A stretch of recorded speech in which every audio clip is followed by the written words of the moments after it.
Bien, sean bienvenidos a este nuevo tema. Estaremos hablando acerca de la estructura y función de los tejidos, órganos, aparatos de los animales. En anterior ocasión habíamos mencionado acerca de cada uno de los tejidos más importantes que existen en la planta y en este caso vamos a hablar acerca de las estructuras más importantes de los animales. Si hablamos un poco acerca de los órganos, ¿verdad? Cada uno está formado principalmente por tejidos. Cada uno tiene una función importante, ya sea de proporcionar sostén, protección, riesgo sanguíneo y transmisión de impulsos nerviosos. Cada uno de ellos va a ir ejecutando una función importante.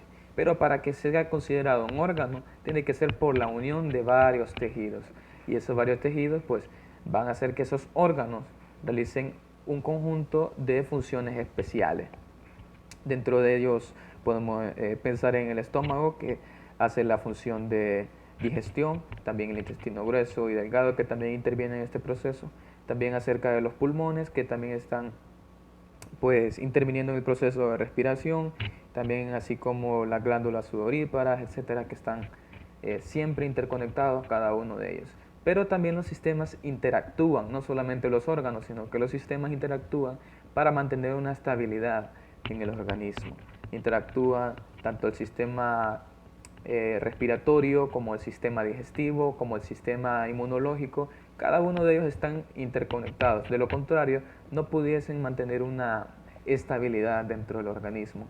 Eso quiere decir que si alguno de ellos falla, entonces todo el organismo también va a colapsar. Así es el caso cuando, por ejemplo, a una persona le da cáncer, ya sea un cáncer de pulmón, pues desestabiliza todo el organismo y la persona muere. Tiene más riesgo de morir porque su sistema se encuentra más desprevenido. Entonces, si hablamos un poco acerca de esto que estamos mencionando, todo comienza con la estructura del átomo. Los átomos unidos entre sí forman moléculas. Las moléculas forman un conjunto de órganos celulares. Ese conjunto de órganos celulares forma la célula.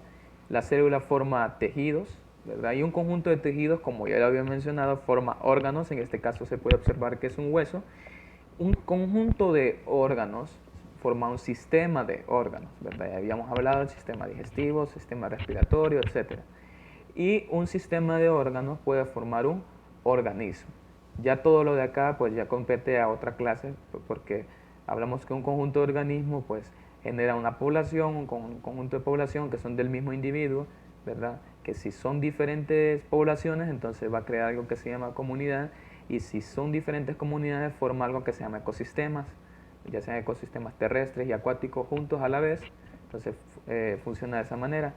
Y el conjunto de ecosistemas corresponde a la vida humana, o más considerado como la biosfera, ¿verdad?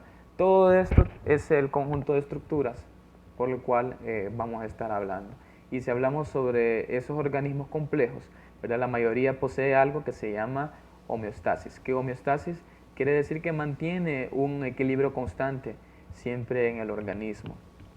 Así como los seres humanos tienen ese proceso de homeostasis o regulación, cuando la persona suda, generalmente es provocado debido a que es necesario que el cuerpo entre en su estado de enfriamiento, porque el cuerpo no puede llegar a 43 grados Celsius, y eso quiere decir de que el cuerpo es necesario que pueda sudar para poder enfriarlo y evitar de que el cuerpo pueda llegar a algo que es conocido, que puede llegar el cuerpo a colapsar, ¿verdad? Así como en el caso de la hipotermia, en el caso de que el cuerpo se enfríe por completo.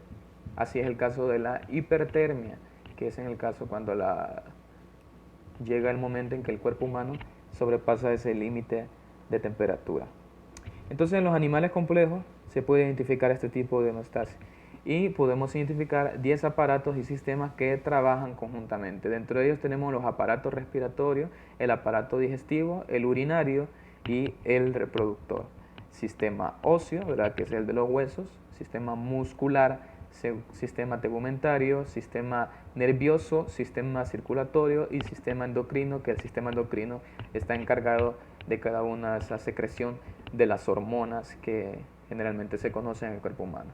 Los tejidos se clasifican en tejido epitelial, tejido conectivo, tejido muscular y tejido nervioso. Si hablamos del tejido epitelial, pues el tejido epitelial, la función de ellos es que puede proteger lo que son las superficies internas que hay en el organismo, superficies internas o externas, y las estructuras que se derivan a partir de ahí. Y si hablamos del tejido conectivo, pues el tejido conectivo establece una conexión con otros tejidos y sirve también de soporte a las diferentes estructuras de un cuerpo, ¿verdad? Y generalmente es muy abundante en una sustancia que tiene muchas fibras. Y en lo que sería el sistema muscular, pues el sistema muscular posibilita la contracción de los músculos y está formado generalmente por células que son muy alargadas y que pueden contraerse o relajarse cuando están estimuladas. Y si hablamos del tejido nervioso, pues el tejido nervioso produce y transmite todos los impulsos nerviosos y está formado por neuronas y células de apoyo que producen una excitabilidad y una conductividad en todo esto. Si hablamos entonces acerca del tejido epitelial, que ya habíamos mencionado, que el tejido epitelial es el que protege las superficies internas, solo nos vamos a fijar en los tejidos y sus funciones. Si miramos acá, por ejemplo, tenemos el tejido escamoso simple. Su función es el paso de materiales por difusión. Si recuerdan el término difusión, quiere decir de que es el paso de materiales de una región de alta concentración a una de menor concentración. Tenemos la cuboidal simple, que la función de la cuboidal simple es secreción y absorción, ¿verdad? Recuerden que el proceso de secreción tiene que estar siempre interconectado con la absorción, porque el cuerpo necesita desechar, pero también necesita absorber alguna sustancia, y lo hace a través de este tejido que se llama cuboidal simple. El otro se llama el columnar simple, que su función consiste más en la secreción de moco o absorción y de protección. Esto más lo encontramos en la parte de la nariz, o lo podemos encontrar también ya sea en el tubo digestivo o en algunas vías respiratorias. Este tipo de tejido se encuentra más ahí.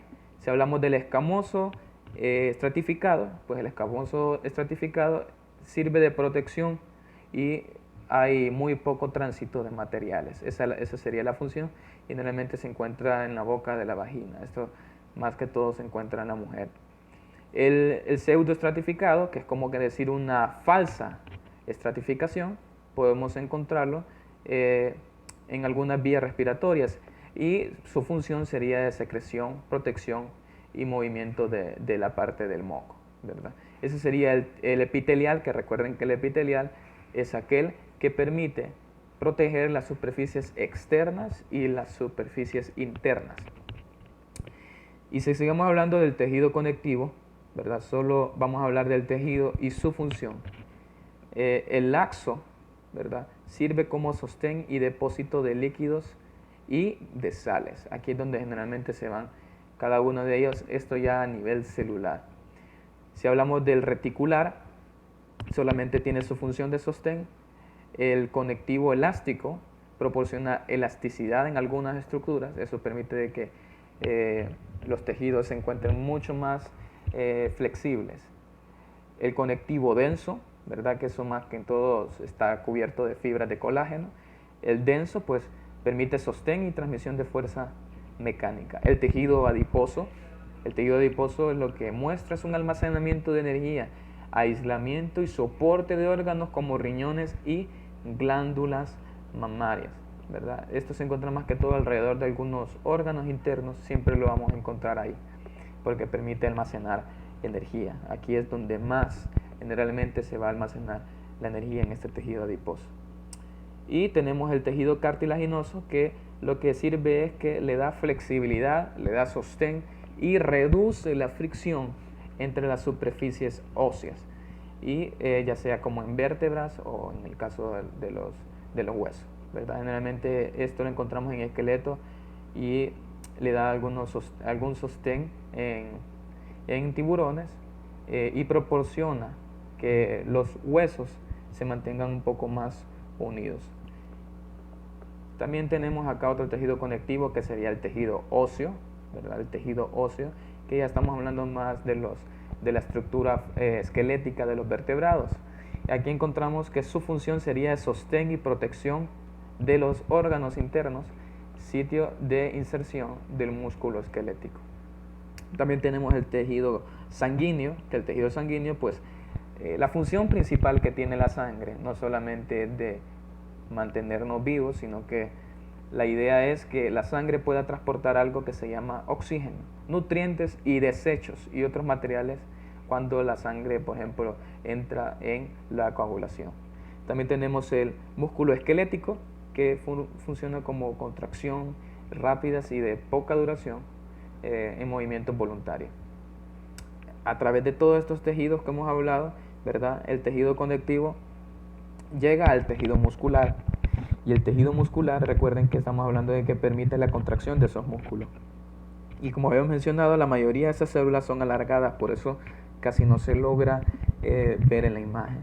Tenemos el músculo liso, ese tejido liso, que lo que lo permite es una contracción muy lenta, pero con mayor capacidad de permanecer contraído, movimiento involuntario locomotor. Esto lo encontramos en una parte interna, ya sea por ejemplo en el tubo digestivo, en el útero, etc.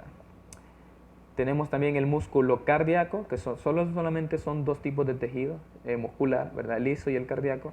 El cardíaco permite la contracción y relajación intermedia dentro de la circulación de la sangre. Esto generalmente el músculo cardíaco lo encontramos en el corazón. Y por último tenemos el tejido nervioso, que el tejido nervioso nada más ayuda para que cada uno de esos impulsos, que sean más de todo como una forma electroquímica, produzca esas sensaciones y comunicación con cada uno de esos órganos. De lo contrario no funcionaría de igual forma. Entonces cada uno de estos tejidos tiene una función importante, ya sea como el tejido conectivo, el tejido epitelial y el tejido muscular y el tejido nervioso. Si no estuviesen interconectados, nuestro cuerpo no actuaría de la misma forma.